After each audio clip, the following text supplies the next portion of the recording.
Mrs. Applegate exchanged the warmth of her cozy little home in Vermont for what appeared to be a luxurious home alongside her businessman son. But behind the mansion's curtains, she would face silent humiliations and cruel isolation imposed by her daughter-in-law.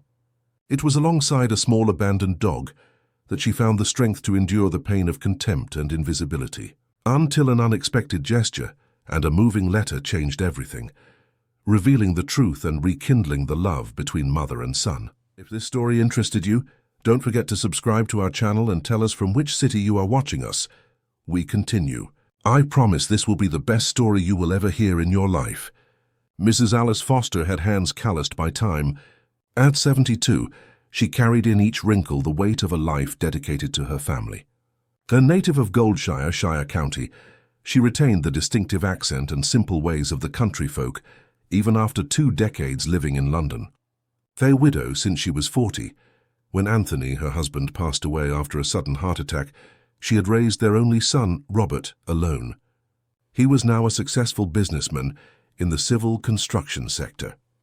The house in the Kensington neighborhood, where she now lived with her son and daughter-in-law, was imposing, with its 3 floors and meticulously cared-for garden, a reality very different from the simple little house in Goldshire where Robert had grown up.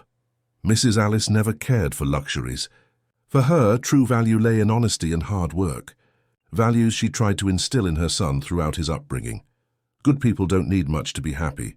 "My son," she used to say while preparing lunch with the little they had, ensuring Robert never went to school on an empty stomach. Robert grew up hearing these lessons.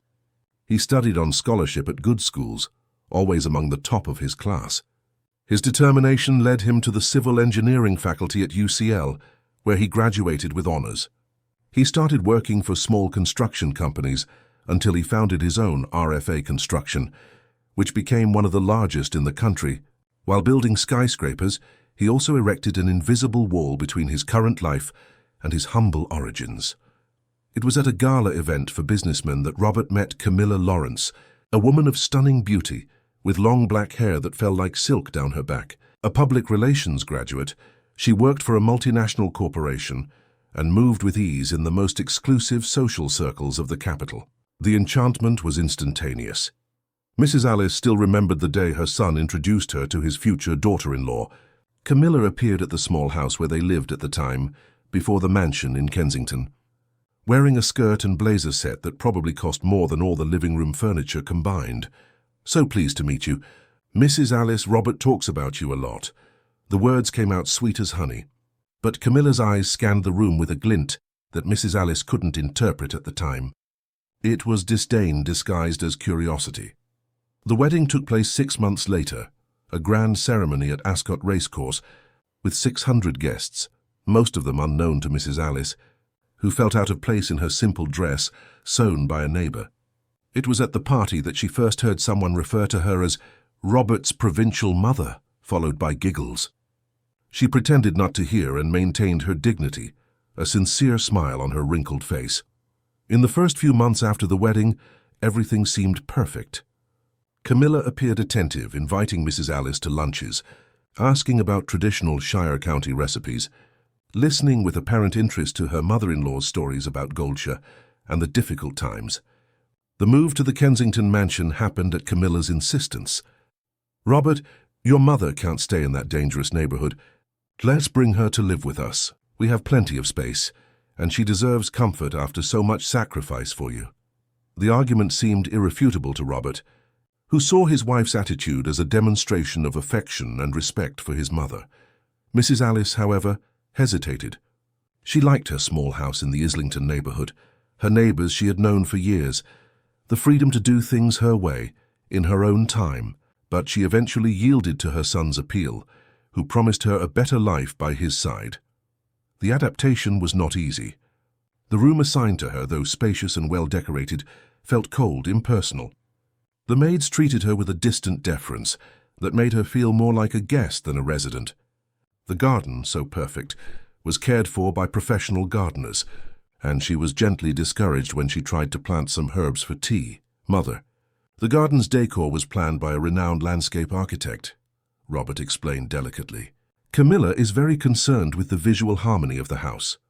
Gradually, Robert became more absent. Business trips multiplied, weeks spent away from home. The construction company expanded to other regions, requiring his constant presence on construction sites, meetings with investors, business events. Communication with his mother was limited to quick, almost always rushed phone calls. It was during one of these prolonged absences that Mrs. Alice noticed the change in Camilla. The gentle smile disappeared, replaced by dry orders and irritated glances. "Mrs. Alice, please do not use the main living room when we have guests. Your presence embarrasses my guests," Camilla said one afternoon, after some high society friends had left. Those words fell like stones on Mrs. Alice. She swallowed her cry and nodded in agreement. That night, alone in her room, she broke down in silent tears. She felt like an intruder in her own son's house. She thought about calling him, telling him what had happened, but feared causing problems in his marriage. Robert seemed so happy with her, she pondered to herself, wiping away her tears. What Mrs. Alice couldn't imagine was that this episode would be just the beginning of a series of humiliations. Gradually, her life in the Kensington mansion would turn into a captivity disguised as a home, where her dignity would be tested every day under Camilla's merciless gaze. The following week, her daughter-in-law arranged for a renovation of Mrs. Alice's room, temporarily moving her to a small room at the back of the house near the utility area. The temporary, however, became permanent. "It will be better for you to be closer to the kitchen, since you enjoy preparing those delicacies so much," Camilla justified with a smile that didn't reach her eyes. The days in the Kensington mansion dragged on for Mrs. Alice. Each week, a new restriction, a new rule imposed by Camilla. The small room at the back of the house, which she had initially considered temporary, gained an air of permanence when her belongings were haphazardly arranged in the cramped drawers and cupboards. Photos of Anthony, her late husband, memories of Goldshire, everything was confined to that minimal space, as if her memories also needed to be diminished. On a rainy June afternoon, as Robert completed 2 weeks traveling in the north to inaugurate a new branch of the construction company, Mrs. Alice was preparing polenta with okra and ribs on the stove, a recipe her son had loved since childhood. It was a surprise for when he returned, an attempt to recover some of the lost intimacy between mother and son. Camilla entered the kitchen, the sound of her expensive heels echoing on the marble floor. Her face twisted into an expression of repulsion as she smelled the country-style food. "What is that smell? It's like we're in a roadside diner." Her voice was filled with contempt. "Robert informed me he's returning with 2 important investors for dinner. I cancelled the reservation at the Ivy to host them here, with a menu prepared by the chef I hired. And you're stinking up the entire house with that. That smell." Mrs. Alice felt the blood drain from her face. Her trembling hands tightened their grip on the wooden spoon. "I'm sorry, my dear. I didn't know Robert was coming back today. He didn't tell me anything. And why would he?" Camilla's laugh cut like a razor. "Do you really think he cares about keeping his little mother informed about his schedule? Please, Mrs. Alice, don't be naive. Robert has much more important things to think about." Those words hit Mrs. Alice like a slap. It was true that her son had been distant, that calls had become rare and rushed, but hearing it from her daughter-in-law's mouth made the reality seem even more painful. "Throw that food away immediately, and then clean everything. I don't want a trace of that smell when the guests arrive." Camilla turned to leave but stopped at the door. "Oh, and stay in your room tonight. I don't want you to appear during dinner." When her daughter-in-law left, Mrs. Alice remained motionless for a few seconds, the pot still bubbling on the stove. Silent tears streamed down her wrinkled face as she poured the polenta with okra, which she had prepared with so much care, into the bin. Each spoonful thrown away seemed to take with it a piece of her dignity. That night, confined to the back room, Mrs. Alice heard the laughter and conversations coming from the dining room. Robert's voice, animated, discussing business, toasting to success, sounded as distant as the times when they shared the simple table in the Islington house, talking about their daily lives, sharing dreams. 3 soft knocks on the door interrupted her thoughts. It was Josephine, the cook, bringing a plate with some of the food served at dinner. "The madam didn't see me setting this aside for you," Josephine whispered. "Eat quickly and give me back the plate before she notices." The gesture of solidarity made Mrs. Alice smile through her tears. She thanked her in a low voice, aware that Josephine was risking her job by disobeying Camilla. The food, though refined, had no taste for her. Each mouthful seemed to weigh in her stomach, as if she was swallowing not just food but also humiliation. The next morning, Robert left again without saying goodbye to his mother. A note left with Josephine simply read, "I'll be back next week, Mother. Take care, kisses." The hurried handwriting showed that the message had been written in haste, probably between calls, while the driver was already waiting to take him to the airport. With Robert away, Camilla's tyranny intensified. Household chores previously performed by the maids began to be redirected to Mrs. Alice. Washing delicate clothes, cleaning silverware, organizing cupboards. Tasks that required effort from someone of advanced age. You need to keep busy, don't you think? Doing nothing will only accelerate old age. Camilla justified with false concern when a maid questioned why the elderly woman was performing heavy tasks. It was on one of these mornings of forced labor that Mrs. Alice found, curled up under a bush in the garden, a thin and frightened puppy. Its cinnamon-colored fur was dirty and tangled, one of its paws bleeding slightly. Without thinking twice, the elderly woman brought him inside. Hidden in her apron, in the back room she carefully cleaned the animal's wound, gave him water and some food she had saved from her own dinner. The puppy, initially wary, soon snuggled into her lap, licking her hands in gratitude. "I'll call you Spark," she murmured, stroking his now clean fur. "Because you appeared like a little light in the darkness of my life here." Keeping Spark hidden would not be easy. Camilla detested animals inside the house, saying they soiled the Persian carpets and scratched the imported furniture. But for Mrs. Alice, the risk was worth it. For the first time since she had moved into the Kensington mansion, she did not feel completely alone. 2 weeks passed, and Spark had become her silent confidant. Mrs. Alice made a makeshift bed under her own bed, with old towels that no one used anymore. She fed him with scraps she managed to hide during meals, and took him for walks in the garden, on the rare occasions when Camilla went out for longer periods.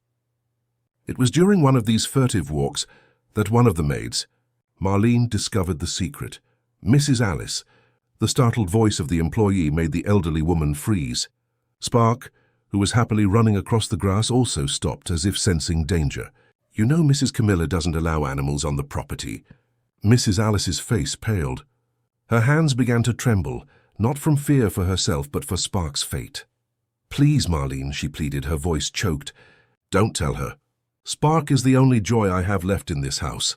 He stays quiet in my room. He doesn't bother anyone." Marlene hesitated. She knew Camilla's temperament well. She knew how she treated her mother-in-law when Robert wasn't around. Her next words surprised Mrs. Alice. "I didn't see anything, Mrs. Alice. Just be careful not to leave his fur around the house. And hide his food well." The relief Mrs. Alice felt was brief. That same night, while giving Spark an improvised bath in her small bathroom sink, the bedroom door opened without warning.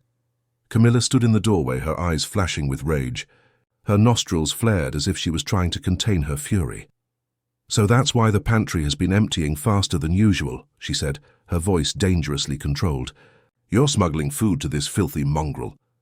Mrs. Alice instinctively hugged Spark to her chest, as if she could protect him with her fragile body. The puppy trembled, sensing the tension in the air. "He doesn't harm anyone, Camilla, please. Tomorrow this dog is leaving. I'm calling the animal control van." Mrs. Alice's heart seemed to stop for an instant. The threat of losing Spark was like losing the last thread that kept her sane in that house of horrors. "Don't do that," she pleaded, tears streaming down her wrinkled face. "Spark is all I have." Camilla crossed her arms, a cruel smile on her perfectly painted red lips. "All you have? What about your precious son?" "Oh, I forgot.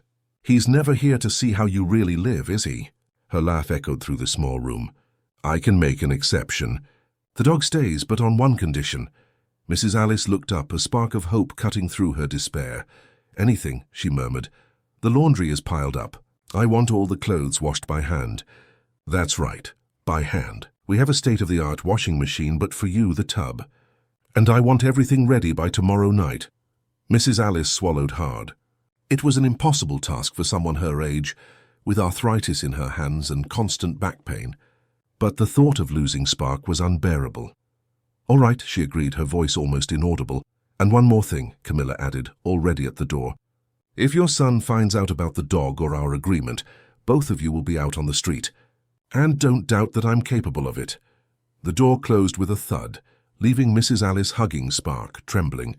The puppy licked her face, as if trying to console her silent tears. The next morning, even before the sun had fully risen, Mrs. Alice was already at the laundry tub in the utility area. Piles and piles of clothes awaited her. Party dresses, expensive suits, Egyptian cotton sheets, imported towels. Her hands plunged into the cold water, immediately feeling the sharp pains in her inflamed joints. Arthritis made every movement an agony. The laundry powder irritated the already sensitive skin of her fingers. But she continued piece by piece, scrubbing with force even when she felt she might faint from pain. Josephine, the cook, occasionally passed through the utility area and cast worried glances at Mrs. Alice, but dared not intervene directly. Once she discreetly brought a cup of hot tea and a piece of bread with butter, placing them silently beside the tub. "You need to eat something," she whispered, checking if Camilla was not nearby. "Thank you."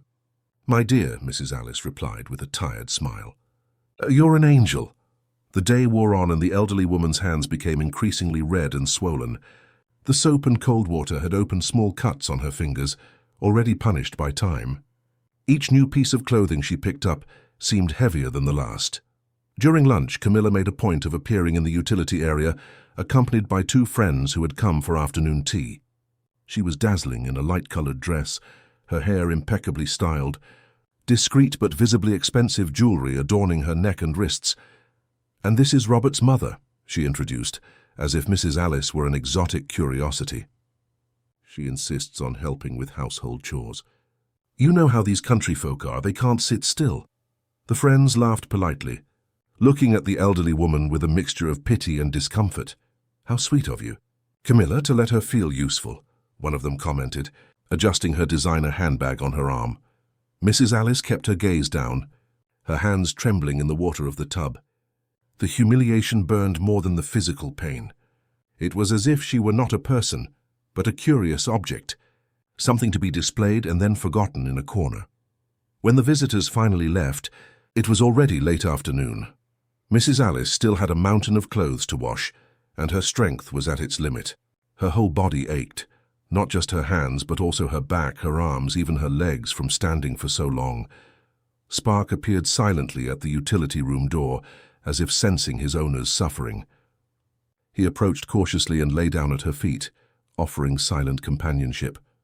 "Oh, my little one," Mrs. Alice murmured, bending down with difficulty to caress the animal's head. "It's for you that I'm enduring all this." Night fell and the lights in the utility area turned on automatically. Mrs. Alice continued her endless task. The pile of dirty clothes had diminished, but the pile of clothes to iron and fold grew. Her legs weakened, her stomach complained of hunger, but she dared not stop.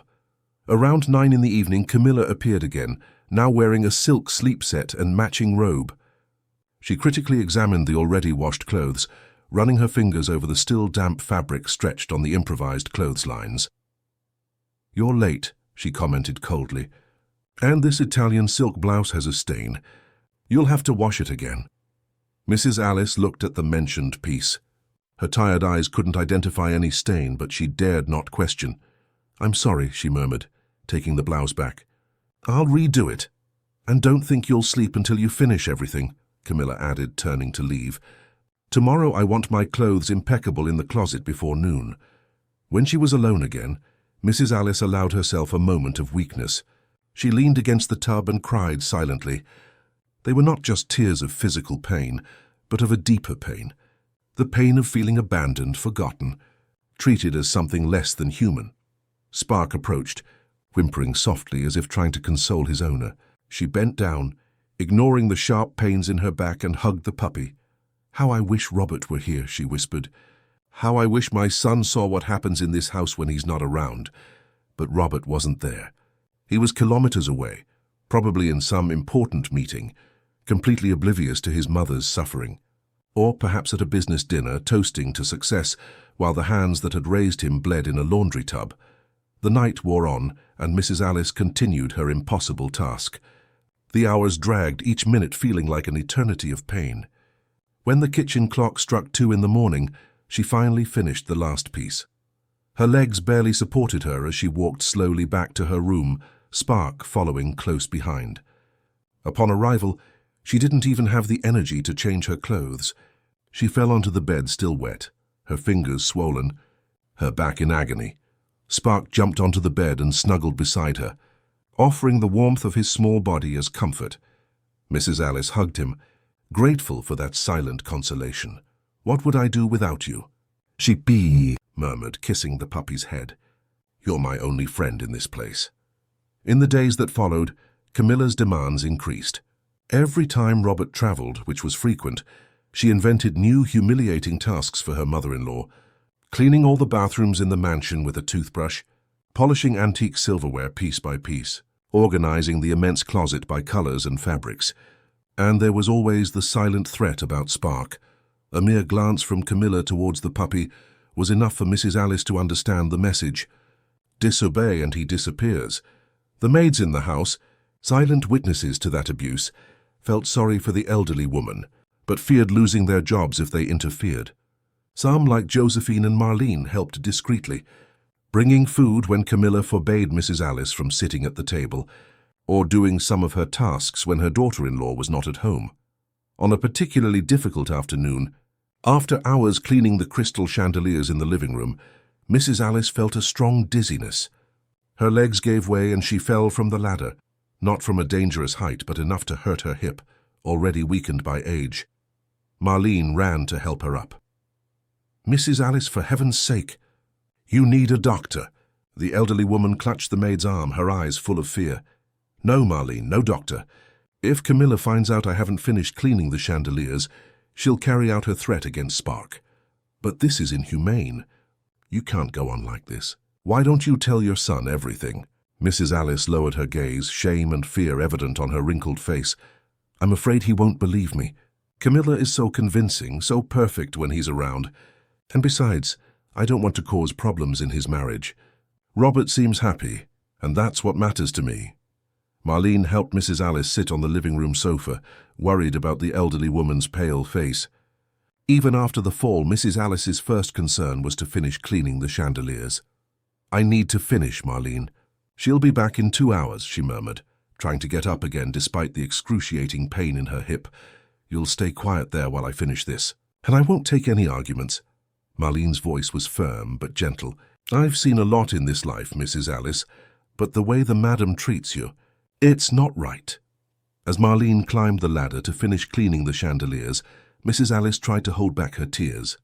They were not just tears of physical pain, but of a much deeper wound, feeling like a burden, an inconvenience in her own son's life. Memories of happier times in Goldshire invaded her mind. The simple house where Robert grew up, playing in the backyard, nights spent by candlelight telling stories when the power went out. Robert had always been an affectionate, attentive boy. How had they reached this point? "I'm done, Mrs. Alice," Marlene announced, descending the ladder. "Now I'm going to take you to your room. You need to rest that hip." "I can't, my dear. I still have to prepare dinner. Camilla wants an authentic Shire County dish to impress some friends who are coming from abroad. She said that at least the old rustic woman is good for something." The last sentence came out choked by suppressed tears. Marlene helped Mrs. Alice up, supporting her as they walked slowly to the kitchen. The maid noticed how the elderly woman limped, trying to hide the pain with each step. "You should be in a hospital, not cooking for Mrs. Camilla's rich friends," Marlene protested. "Hospital? And who would take care of my Spark?" A sad smile appeared on Mrs. Alice's lips. "He's the only reason I haven't run away from this house yet." In the kitchen, Josephine had already separated the ingredients for the chicken with okra and polenta that Camilla had demanded. Mrs. Alice insisted on preparing everything herself, despite the maid's protests. "This is something I can still do with pride," she explained, carefully washing the okra. "When I cook, I remember who I really am, not this shadow Camilla tries to make of me." While preparing the food, Mrs. Alice softly hummed Shire County folk songs, as she used to do when cooking for Robert in his childhood. For a few moments, the pain in her hip seemed to lessen, replaced by sweet memories of the past. When dinner was ready, Mrs. Alice was confined to the back room, as always happened when there were visitors. Camilla quickly entered before the guests arrived, checking the pots. "At least you do that right," she commented, tasting the sauce with the tip of a spoon. Her eyes scanned Mrs. Alice's tired figure.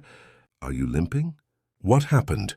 "I fell down the stairs while cleaning the chandeliers," the elderly woman replied, unable to completely hide the pain on her face. Camilla shrugged. "Take some painkiller, and stay in your room tonight. I don't want the guests to see you in this deplorable state." The kitchen door had barely closed when Mrs. Alice felt her legs give way again. Josephine supported her before she fell, helping her sit in a chair. "I'll get you some pain medicine, Mrs. Alice, and then I'll help you get to your room." In the back room, lying on the bed with Spark snuggled beside her, Mrs. Alice heard the laughter and conversations coming from the dining room. She could distinguish Camilla's voice, perfectly modulated, talking about the authenticity of Shire County food, about how she valued English regional culture. "Hypocrite," Mrs. Alice murmured to the ceiling. "She talks about valuing culture, but she treats me like dirt." Spark licked her hands as if trying to comfort her. The puppy, once thin and frightened, now had shiny fur and lively eyes, thanks to the hidden care Mrs. Alice provided him. She smiled, stroking his soft little head. "You're my salvation, you know. If it weren't for you, I think I would have given up." The painkiller began to take effect, easing the pain in her hip, but there were other pains that no medicine could cure. The pain of abandonment, of loneliness, of invisibility. The following week, Robert called to say he would be home for the weekend. The news should have cheered Mrs. Alice, but instead it brought a wave of anxiety. What if he realizes how things really are? What if Camilla carries out her threat to send me away with Spark? Camilla, in turn, initiated an emergency operation. The back room was temporarily decorated with fresh flowers and new sheets. The maids received strict orders to treat Mrs. Alice with all respect in front of Robert. And as for Spark, the puppy was locked in an outdoor shed, with enough food and water to last the weekend. "If the dog barks or if you mention anything about him to Robert, I swear next time he'll end up in a kennel far from here," Camilla threatened on the morning of Robert's arrival. Mrs. Alice nodded silently, her heart heavy with worry for Spark. She had visited the shed in the morning, making sure he was comfortable, whispering promises that she would be back soon. When Robert's car parked at the mansion's entrance, Camilla transformed. Her hard face gave way to a radiant smile. Her harsh voice became melodious.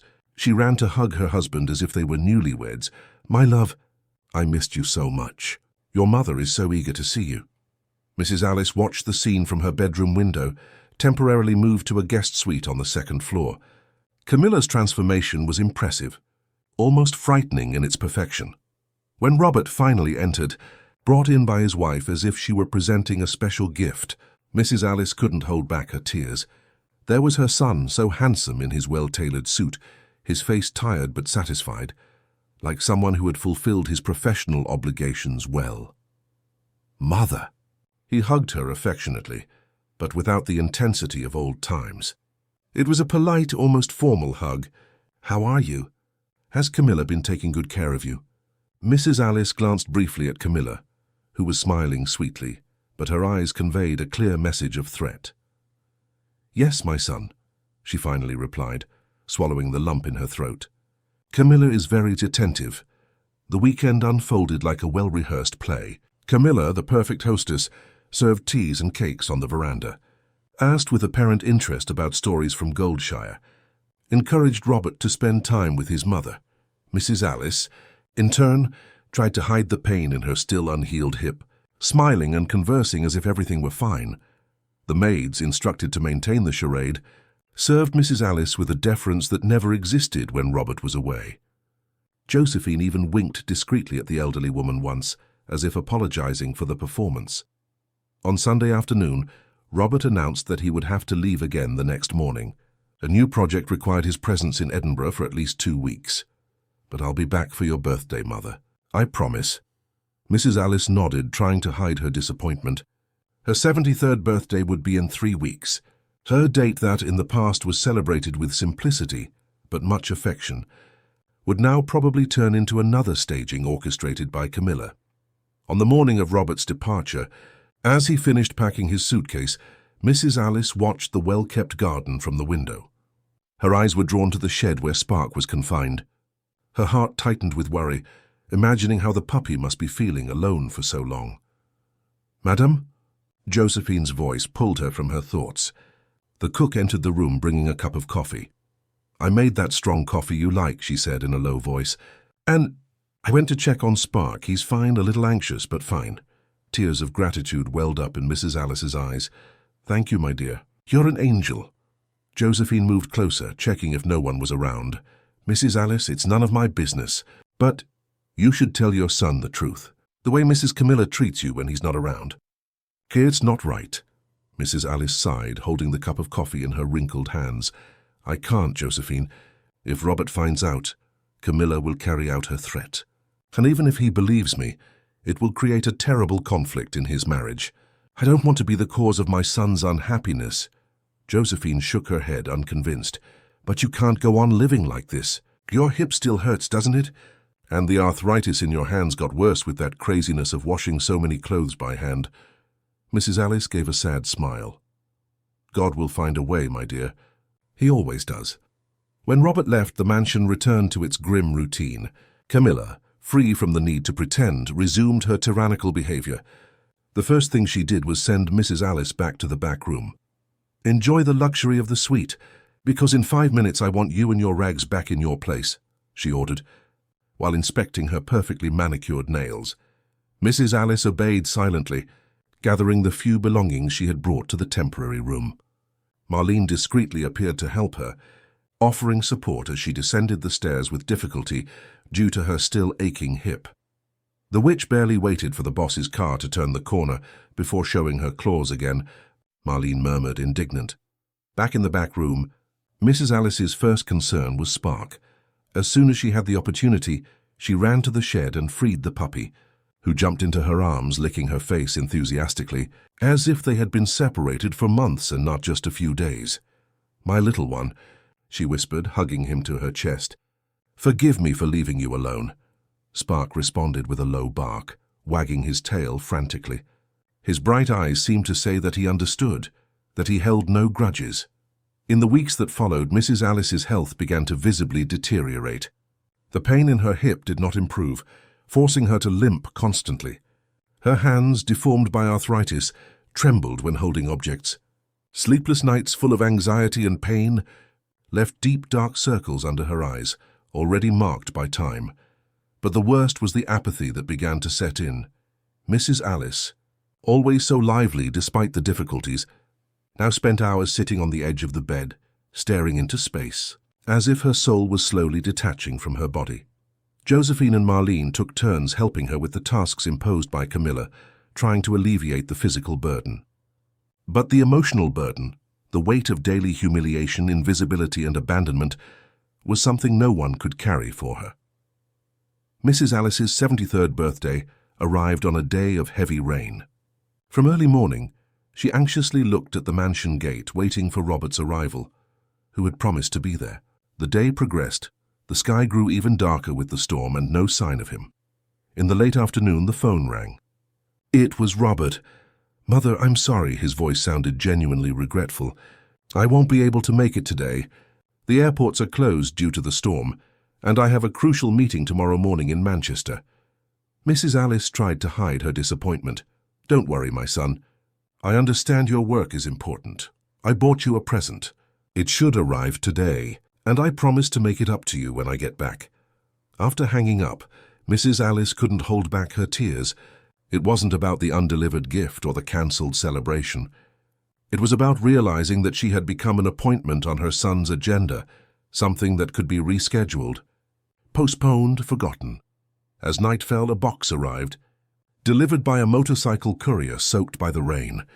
It was Robert's gift, a set of cashmere shawls, expensive and elegant but completely impersonal, as if they had been chosen in haste by a secretary. Camilla appeared at the door of the back room, watching Mrs. Alice open the present, shawls. Her tone was mocking. "Does he really think you have anywhere to wear those? Or perhaps he's suggesting you're too cold. Should I turn up the heating in your room?" Mrs. Alice did not respond.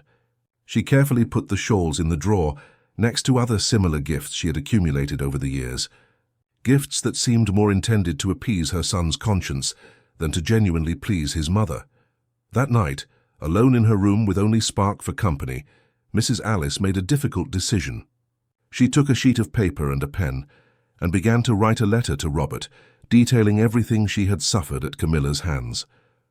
The humiliation, the forced labor, the ignored pains, the constant threats.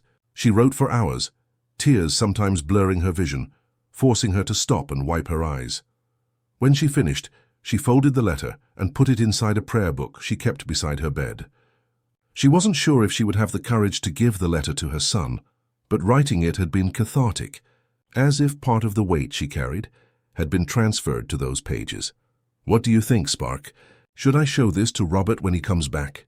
The puppy tilted his head, as if genuinely considering the question, then licked his owner's hand as he always did when he sensed she was sad. A week later, the situation reached its limit. Camilla, irritated because one of her expensive dresses had faded in the wash, decided to punish Mrs. Alice in the cruelest way, forbidding her to feed Spark. "Since you can't even take care of my clothes properly, you don't deserve the responsibility of taking care of this mongrel," she declared, snatching the dog's food bowl and throwing the contents in the trash.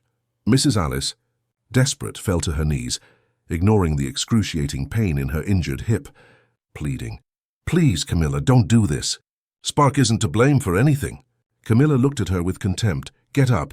This melodrama won't work on me. 2 weeks without food for the dog, and if you try to give him food secretly, he's gone for good." After Camilla left, Mrs. Alice remained there, collapsed on the kitchen floor, sobbing. Spark approached, licking her tears as if trying to say he would be fine, that he would endure. Josephine and Marlene, who witnessed the scene, exchanged indignant glances. Without saying anything, Josephine took some meat she was preparing for dinner and hid it in a napkin. "I'll find a way to take this to your room later," she whispered to Mrs. Alice, helping her up.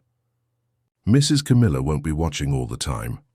In the following days, the maids took turns in a secret operation to feed Spark. A little hidden food here, some improvised treats there. But they had to be extremely cautious as Camilla, suspicious, made surprise visits to Mrs. Alice's room, checking if her orders were being carried out.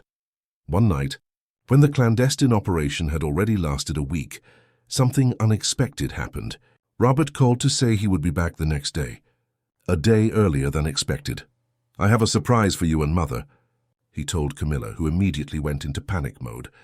As last time, an operation of cleaning and reality masking began. Mrs. Alice's room was temporarily improved. The maids received strict instructions on what to say and how to act. But this time there was an additional problem. Spark. The puppy, though secretly fed, had visibly lost weight in the last month. His ribs were starting to show under his fur, and his eyes, once so lively, now seemed dull with sadness. The dog is going to the kennel. Now Camilla determined, summoning the gardener to take Spark away. Mrs. Alice despaired. "No, please. He'll be fine in the shed, like last time." Camilla laughed, a cold laugh that echoed through the empty kitchen.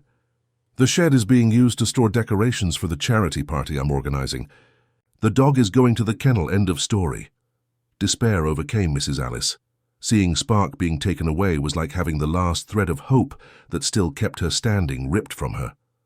She burst into tears as soon as the gardener, visibly embarrassed but fearful of losing his job, left carrying the puppy, who barked and struggled, as if understanding that he was being separated from his owner. "Stop whimpering," Camilla ordered impatiently. "Robert arrives in 4 hours, and I don't want him to see you with that swollen, tear-stained face. Go get ready. Marlene will help you."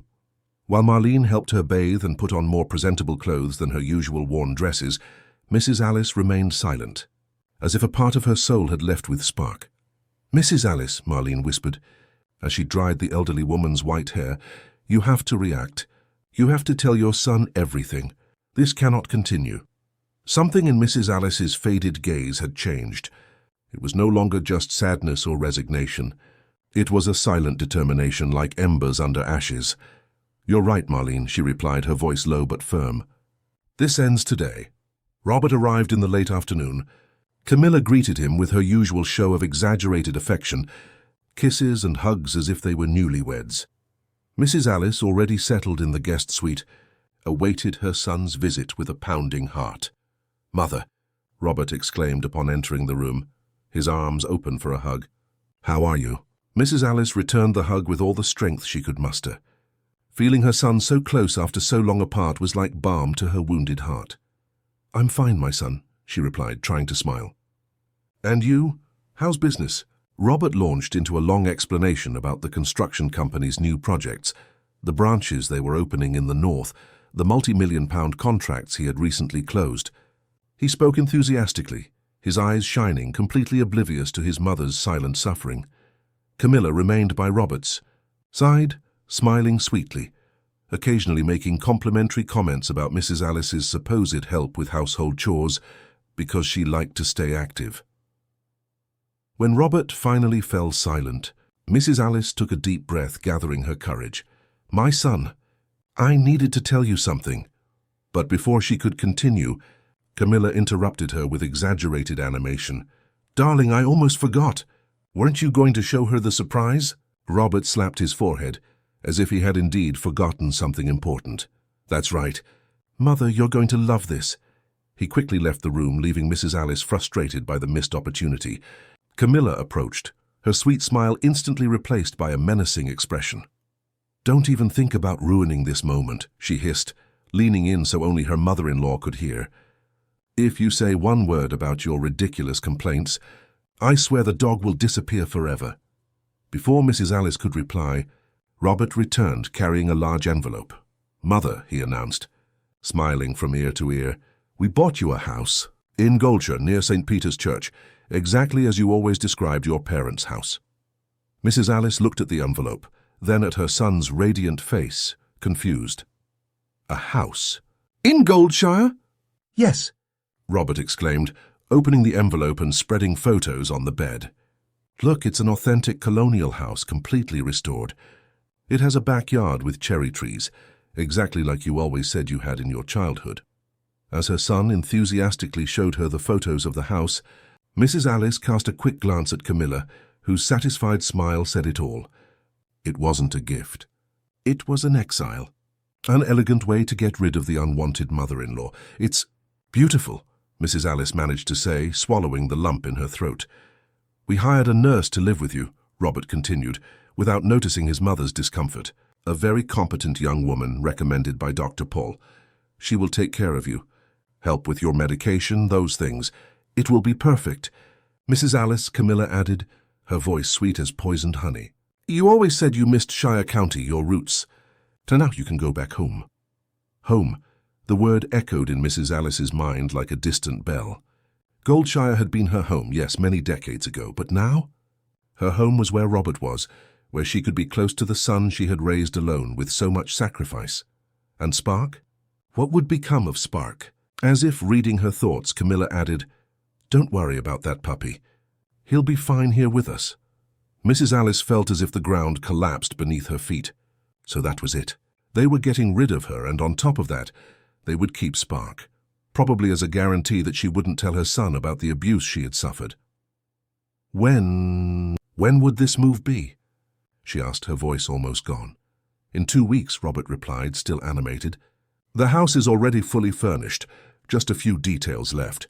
I'll personally take you there, help you move." I took a week off just for that. 2 weeks. 14 days to decide what to do. 14 days to gather courage and tell her son the truth, or accept silent exile, leaving behind not only Spark, but also the hope that Robert would one day see Camilla's true face. That night, after Robert and Camilla retired to the master bedroom, Mrs. Alice remained awake, sitting on the edge of the bed, looking out the window at the lights of London. She felt torn between the desire to tell her son the whole truth and the fear that Camilla, in retaliation, would do something terrible to Spark. A light knock on the door interrupted her thoughts. It was Josephine bringing a cup of chamomile tea. "I thought you might need this to sleep," the cook whispered, cautiously entering the room. "I heard the news. A house in Goldshire." Mrs. Alice nodded, taking the cup with trembling hands. "It's an elegant way to get rid of me," she murmured. Josephine sat beside her on the bed, something she had never done before, breaking the invisible barrier between mistress and maid. "Mrs. Alice, forgive my intrusion, but you have to tell the master everything. Everything. about how Mrs. Camilla treats you, about the threats about hiding Spark in the kennel. Mrs. Alice took a sip of the tea, feeling the warmth of the drink go down her throat, bringing some comfort. Do you think he would believe me? Against her? Josephine sighed. I don't know, Mrs. Alice, but I know that if you don't try, you'll regret it for the rest of your life. Josephine's words echoed in Mrs. Alice's mind long after the cook left. Should she risk it? Would Robert's love for her be strong enough to overcome Camilla's influence? The days that followed were filled with an almost palpable tension in the Kensington mansion. Camilla, fearing that Mrs. Alice would reveal everything to her son, stayed constantly by Robert's side, rarely leaving the two alone. The maids, especially Josephine and Marlene, tried to create opportunities for Mrs. Alice to talk to her son alone. But Camilla, cunning as a fox, always found a way to prevent it. One afternoon, when Robert was in his office in the mansion, working on some projects even during his vacation, Mrs. Alice finally saw an opportunity. Camilla had gone out to sort out details of the charity party she was organizing, taking most of the maids with her to help with the preparations. With her heart pounding, Mrs. Alice walked to her son's office, limping slightly because of her still aching hip.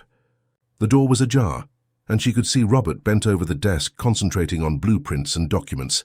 She knocked lightly on the door. Son, can I come in for a minute? Robert looked up, seeming a little annoyed by the interruption, but soon softened his expression when he saw his mother. Of course, Mother. Come in. Mrs. Alice sat in the chair opposite the desk, her hands clasped together to hide their trembling. Where to begin? How to tell her son that his beloved wife was, in fact, a tyrant who treated her like a slave when he wasn't around? Has something happened, Mother? You seem worried. Mrs. Alice took a deep breath, trying to control the tremor in her voice. Son, we need to talk about something very serious. Robert frowned, concerned by his mother's tone. What's wrong? You don't like the idea of going back to Goldshire. We can look for another house if you prefer. It's not about the house, son. It's about how things really are here when you're not around. Robert adjusted himself in his chair, now completely attentive. What do you mean, Mother? Mrs. Alice was about to begin her account when the phone on Robert's desk rang shrilly. He looked at the device, hesitant, then at his mother. Just a minute, Mother. It's the call I'm expecting from an important client. As Robert answered the phone call, Mrs. Alice felt her heart sink. It was always like this. Always something more important, something that couldn't wait. And she, patient as ever, waiting her turn, a turn that never seemed to come. The phone conversation lasted almost 20 minutes. Robert spoke animatedly about projects, deadlines, values. Occasionally he looked at his mother with an apologetic smile, but continued the conversation. When he finally hung up, he seemed satisfied. Sorry for the delay, Mother, but it was a contract worth almost 10 million. I couldn't let it pass. Mrs. Alice nodded, understanding as always, but something inside her had changed during that wait. As she saw her son so engrossed in his business, so distant from his roots, she understood that the problem was not just Camilla. It was Robert too, with his choices, his priorities. So what did you want to tell me? Mrs. Alice hesitated. Would it be worth it? Would Robert believe her against Camilla, when he barely had time to listen to his own mother for 20 minutes without interruption? It's about Spark, she finally said, opting for a more cautious approach. Spark? Who is Spark? Robert's innocent question was like a stab to Mrs. Alice's heart. He didn't even know about the puppy that had become her only solace in that house of horrors. He's a puppy I found in the garden a few months ago. He was injured, abandoned. I took care of him secretly because Camilla doesn't like animals in the house. Robert seemed confused. A dog? Here at home? And where is he now? Camilla sent him to a kennel yesterday before you arrived, Mrs. Alice replied, tears beginning to form in her eyes. He's very important to me, son. My only friend here. Robert's expression softened. Oh, Mother, you should have told me earlier. We can go get the dog, no problem. He can go with you to Goldshire. Mrs. Alice swallowed hard. It was now or never. Robert, it's not just about the dog. It's about how Camilla treats me when you're not here. And then, with the courage that only a mother can have when it comes to protecting what she loves, Mrs. Alice began to tell everything. The forced labor, the daily humiliations, the confinement in the back room, the denied food, the constant threats. She spoke about falling down the stairs while cleaning the chandeliers, about how Camilla had forbidden her to sit at the table during meals, about how she was treated like a maid and not like the owner's mother. As she spoke, tears streamed freely down her wrinkled face. They were not tears of self-pity, but of relief at finally releasing the weight of that secret. Robert listened in silence, his expression growing darker. When Mrs. Alice finished her account, he remained silent for a few moments, processing everything he had just heard. "Why didn't you ever tell me this before?" he finally asked, his voice choked. "Because Camilla threatened to harm Spark if I told you, and because I was afraid you wouldn't believe me." The pain on Robert's face was evident.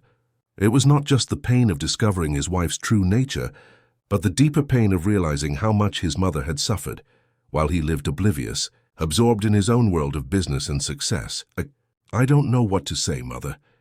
I never imagined something like this could be happening. Camilla always seemed so—" He couldn't complete the sentence, the image of his perfect wife shattering before his eyes. "She's very good at hiding her true nature, son. When you're around, she's all smiles and kindness. When you leave, it's as if a mask falls." At that moment, as if conjured by Mrs. Alice's words, the office door opened and Camilla entered, radiant in an elegant silk ensemble. "Darling, I came back early because—" She stopped when she saw Mrs. Alice sitting there, and something in her gaze changed instantly. "Oh, I'm sorry. I didn't know you were talking." The look Robert gave his wife was different from any other Mrs. Alice had ever seen in her son's eyes. It wasn't anger nor disappointment. It was a sudden clarity, as if he was finally seeing something that had always been before his eyes. "Camilla," he said, his voice controlled, "I need you to explain some things to me." Camilla looked from Robert to Mrs. Alice, and her face transformed into a mask of indignation. "What has she been telling you?" "I bet they're lies.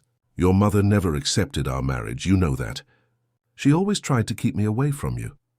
Robert stood up, walking slowly towards Camilla. "Is it true that you made my mother wash clothes by hand, even with the washing machine here in the house?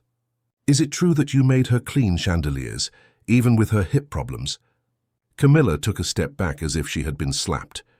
"I can't believe you're listening to these absurd stories. Your mother has always been dramatic, always wanting your attention." "Answer the question, Camilla," Robert insisted, his voice firmer. The silence that followed was answer enough. Camilla, realizing that her denial was not working, changed tactics. "She loves to play the victim, Robert. Always complaining, always demanding attention. You can't imagine what it's like to put up with her every day while you're traveling." Robert shook his head, incredulous at his wife's coldness. "We're talking about my mother, Camilla. The woman who sacrificed everything to raise me. The woman to whom we owe respect and gratitude." "Gratitude?" Camilla laughed, a dry, humorless laugh. "For what? For raising you in a miserable little house in Goldshire? For making you grow up as a poor boy without luxuries? It was thanks to me that you got where you are today, Robert. It was thanks to my connections, my influence." Those words hit Robert like a punch to the stomach, not because of the accusation itself, but because of the revelation of the character of the woman he had married. How could he have been so blind? "You know what hurts me most, Camilla? It's not discovering that you mistreated my mother. It's realizing that I never truly knew you." Camilla, seeing that her mask had completely fallen, abandoned any pretense of innocence. "What did you expect, Robert? That I would really be happy living with your provincial mother under the same roof? That I would enjoy listening to those ridiculous stories from Shire County? That tacky accent?" Every word from Camilla was like a veil being removed from Robert's eyes. The man, always so sure, so confident in his business, now found himself confronting the biggest judgment flaw of his life. "I want you out of this house," he finally said, his voice low but firm. "Today?" Camilla's eyes widened, incredulous. "You can't be serious. This house is as much mine as it is yours. This house was bought with my company's money, built by my construction company.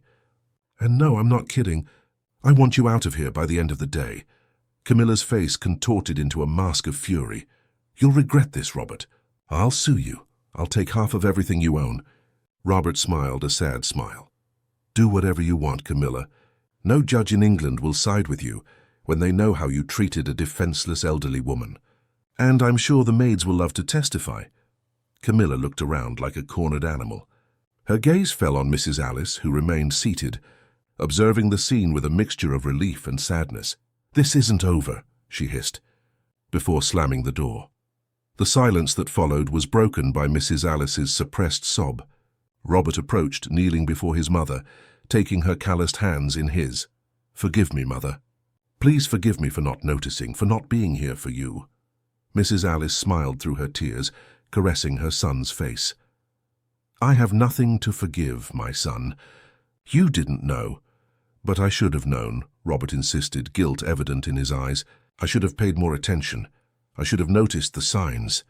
The important thing is that now you know the truth, and we can start over." Robert nodded, wiping his own tears. "Yes, we can start over. And the first thing we're going to do is get Spark. Today." That same afternoon, while Camilla packed her bags under the watchful eyes of Josephine and Marlene, who made no secret of their satisfaction, Robert and Mrs. Alice went to the kennel to get Spark. The puppy, seeing Mrs. Alice, jumped into her arms, barking and wagging his tail frantically, as if he couldn't believe his luck. "Look how much he loves you." "Mother," Robert commented, moved by the scene.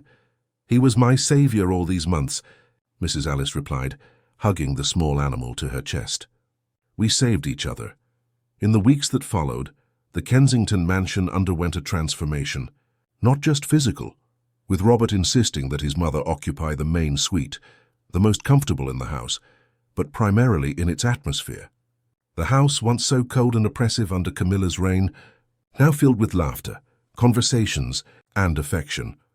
Robert completely reorganized his work schedule, drastically reducing travel, delegating more responsibilities to be able to spend more time with his mother. Spark, now officially part of the family, had free access to all rooms in the house, including Mrs. Alice's bed, where he slept every night.